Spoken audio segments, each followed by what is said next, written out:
Currently Thursday afternoon here, November 17th. Brother-in-law's around the combine here, so I can close my eyes for a minute. We've approximately ran 350 to 400 acres of corn since last Friday afternoon we started. I'm trying to get 50 acres a day out. Then I was hoping to be done shortly after Thanksgiving then. Not sure if we're going to make that or not. We were going to start running out of room here today or tomorrow. We're going to start dumping some corn into an old cattle shed, and maybe if the weather don't sound too bad, in an old cattle yard.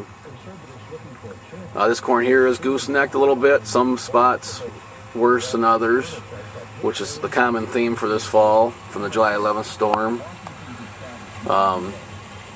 It is still yielding, like I say, can't complain about the yields at all. I mean, I think this is averaging about 190 dry according to the combine.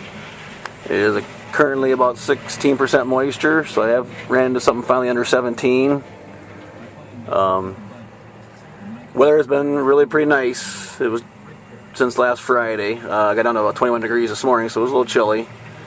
I do have the co-op custom applying some hiders for me to get a little jump on spring.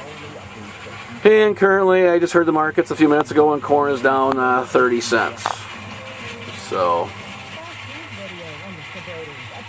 much for $10 corn.